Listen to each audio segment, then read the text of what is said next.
രാവിലെ തന്നെ ഉമ്മാന്റെ ഓർഡർ. ആ മൂച്ചിന്റെ അടുത്ത മാങ്ങ പൊറുക്കിക്കൊണ്ടിരുന്നു. പിന്നെ ഒന്നും നോക്കിയില്ല. ആ കാണുന്നതാണ് മൂച്ചി. മൂച്ചി മീൻസ് മാങ്ങ മരം. ആ തൊടുക്ക് ഇറങ്ങി പോണല്ലോ. അതപ്പൊ ഞാൻ ആലോചിച്ചത്. പിന്നെ ഒന്നും നോക്കില്ല. സിനാൻ കാട് കയറാൻ തീരുമാനിച്ചു വെക്കണം. പാപ്പാന്റെ ചെരുപ്പാണ് തട്ടി തടഞ്ഞ് കൊയിഞ്ഞാടാൻ മതി. അങ്ങനെ നടന്ന അവസാനം അവിടെ എത്തിക്കിട്ടി. ഇതാണ് മരം.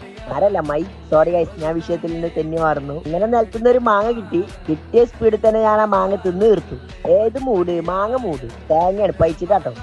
പഴിച്ചിട്ട് എന്ന് പറഞ്ഞാൽ വിശന്നിട്ടാട്ടോ. പിന്നെ ഒന്നും നോക്കിയില്ല. ഈറ്റ കഴിഞ്ഞപ്പോ പിന്നെ ഫുള്ള് മാങ്ങ ഓർക്കല്. അങ്ങനെ കിട്ടാനുള്ള കിട്ടിയപ്പോ ഞാൻ വേഗം സ്കൂട്ടായിട്ടോ. ആ രണ്ട് തൊരപ്പന്മാരുണ്ടോ മാങ്ങ എന്നാ വേണ്ടി നിൽക്കാണ് അവിടെ.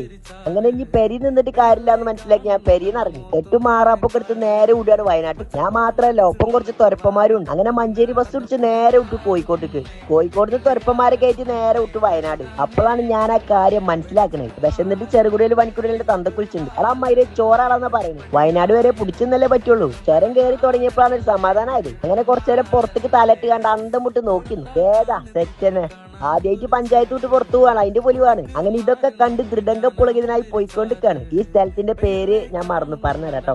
ഞങ്ങൾ അവിടുന്ന് ഒരു പെരന് വാങ്ങി. ഏത് മൂട്? അംബാനി മൂട്.